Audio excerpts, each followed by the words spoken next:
What up, geniuses? E here. So today was day 2 of the Gwent Open, and boy, did they give us some Easter eggs up in here. I don't even know if Easter egg's the right word. Some big surprises, some big drops, some big reveals about the next patch, as well as some hints and even a little bit of art reveal about the next set. But one of the craziest things they did, one of my favorite things they did, is they went through and they changed all the stratagems. So in this video, we're going to go through all of the stratagem changes, talk about what that might do to their playability in the future, what decks might use them. Yeah, we'll just chat about them a little bit. So let's get into it. Okay, first stratagem change is Basilisk Venom. It now says order poison a unit. It used to say order poison a random unit. So this is a giant buff. It used to be pretty much unplayable. Your opponent could play around it really, really easily. They just put a bunch of small stuff out there. If they have any cards that were able to put a bunch of small bodies on the board, or really just any small body, they'll put that out there first. And then not only is this poison going to potentially be sunk into a really small body, but if you even want to get any value out of it, you'd have to use another poison. So this change, making it able to just poison any unit that you choose, you get to select which unit, you get to target it. It's huge. I think any decks that run a lot of poisons are going to be considering playing these. Nilfgaard's going to be considering playing it. Probably some SY decks would consider playing it. So yeah, went from completely unplayable to I think this card's going to have a chance now. So yeah, let's keep going here. Curse Scroll. So Curse Scroll used to say order draw a card and put a card from your hand at the bottom of your deck. Now it says add a card from your deck to your hand. Any card you want. So this is just a completely free tutor. I'm thinking this card might be busted. Especially with one of the new leader abilities that I'm going to be showing in a different video. I want to talk about the leader ability changes. This is pretty crazy. I mean, you can just take any card you want to your first hand. There's a lot of combos and stuff that I would really like to be able to play that require me to get a certain card round one. And in the past, you've only been able to really do it with Pincer Maneuver in Northern Realms to guarantee yourself a card round one. But Curse Scroll is just going to guarantee it. Obviously, no points, but I don't know. I think this card could end up being really busted. We're going to have to find out. But next we have Enchanted Armor. Boost a unit in your hand by 3. That used to be all it said. It has gained the text, give it 2 armor. So whatever you play is going to be safer. Obviously, you still have the ability to do 3 carryover. But where this really shines, I think, is decks that can turn armor into points. So something like Dwarves. Something like a Dwarven Berserker, something like that.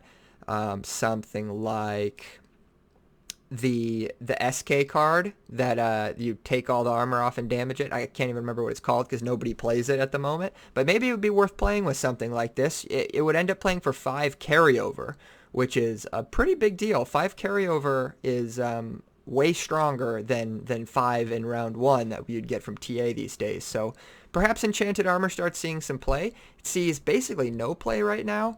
Obviously some just regular old carryover decks might like this. Some ST Sheldon Skaggs type lists. So yeah, this might see some play. I think it's a really good change, you know. Just gives it a little bit of extra boost. Next, we got the Mask of Uroboros. This says, used to say, draw a card, then discard a card, and spawn a crow in your melee row. A crow is a 2-point token. Now it's going to spawn 2 crows, so just a strict 2-point buff. This stratagem already saw play once in a while in decks running the discard package. I think it's going to see quite a bit more play now.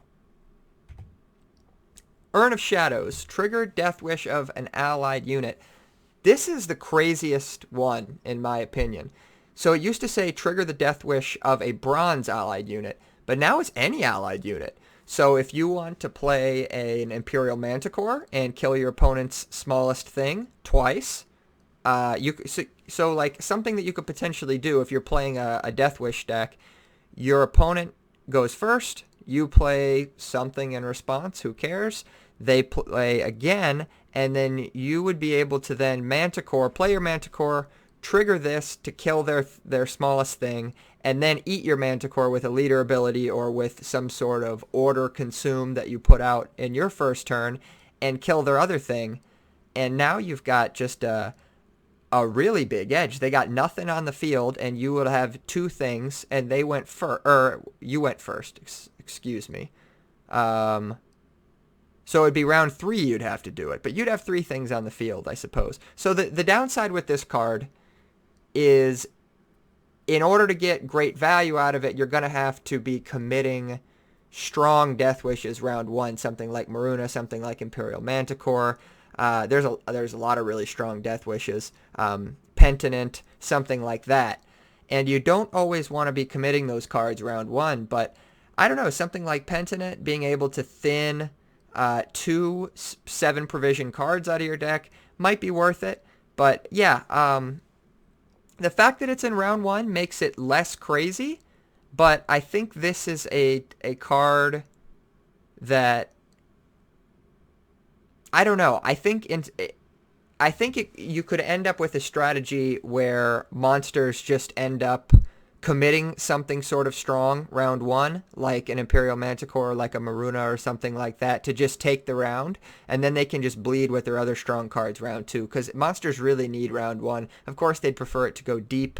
This you'd probably want to use early with a card like Manticore or Maruna, but there's other Death Wishes you could use late in the round. So, yeah, it's going to be worth a lot of points. This was already potential, like the highest ceiling for a stratagem in the game at 6 points with a Harpy Egg, and now the ceiling's just even higher. So, pretty crazy change. I like it. Next, we got Ceremonial Dagger. This used to say order give an enemy 5 bleeding, which is pretty bad. Bleeding is just slow, so it's just 5 points, except instead of 5 points of tempo, you get 5 points of slow bleeding. Now you get 3 points of tempo, 2 points of bleeding. So the idea, I mean, you still get a bleeding enemy unit if that's what you're going for. And you still get a little bit more tempo off of it. I don't know. I'm a bit underwhelmed by this one. I don't think it's as strong as the others on the other changes we've received to the stratagems, but let's keep going. Tiger's Eye now says gain 5 coins. It used to say gain 4 coins. This was pretty good already, but this is going to be a nice boost to a deck like Hidden Cache. Likes to be hitting those hordes and stuff. Really nice to be able to get those engines going round 1. Hidden Cache already played Tiger's Eye, and of course coins are worth more than 1 point. So this is more than a 1 point buff. It's probably somewhere around a 1.5 point buff. Maybe a little less. Somewhere between 1 and 1.5 is what a coin is going to be worth, because sometimes you're able to spend them at 1.5 and sometimes you're only able to spend them at 1. Yeah, I don't know. I mean, this is pretty strong. I don't see a lot of SY decks in the future going to be running just regular old TA when they can have this. This is just strictly more points. Of course, it doesn't protect anything, but I think it's big. So the last change to a stratagem is to Einsaid Saber.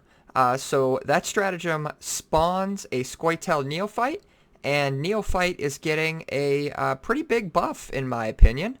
So it used to just say deploy, spawn a copy of self in the other row.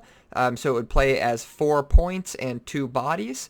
Now each copy of itself is going to have the order ability transform an allied elf into Elven Deadeye. So it's going to play for a minimum of 5 points, assuming that you have the ability to transform one of the other neophytes into an Elven Deadeye. But it has the potential to play for many more points than that. If you are able to get 1 power elves on the field, I don't think there are any 1 power elves that are just base strength 1 power, but if your elf gets damaged or something like that, you can use this order ability to make 2 points. So it's going to come out as 4, and then you have the potential to get 2 points from each of your Neophyte's order abilities now, so potentially 8 points of value. More likely you're going to be getting 5, potentially 6 points of value, transforming a 2. But yeah, nice little buff. People were already playing this card in some of like the trap decks and things, the decks that wanted to just spring Feign Death round 1 and then get a long round with the uninteractivity and the traps. So I think this is just going to help that.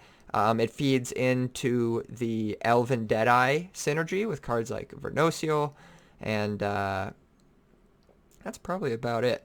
I think there's some other Elven Deadeye synergies, but Vernociel is the main one that gets used. Obviously, you're not going to be wanting to be dropping Vernociel round 1, so that doesn't affect it too much. But overall, nice little buff, at least a 1-point buff to this stratagem that was already seeing a little bit of play. So that's it for the changed stratagems. Let me know which ones you think are the most impressive, that are going to see the most play. I think they're pretty good. I really think all of the stratagems on the list, except for maybe Ceremonial Dagger, have a real chance at seeing some play now. Oh, I forgot to mention a little combo with the Enchanted Armor. So something interesting this can be used for is to boost an Igern in your hand and give it 2 armor, and then you have the ability to lassay Igern. So that would be a 16-point lassay. You usually cannot lassay Igern because he gains armor based on the amount of cards in your hand, and then kills himself if he has no armor. So if you have no cards in your hand, there goes your Igern.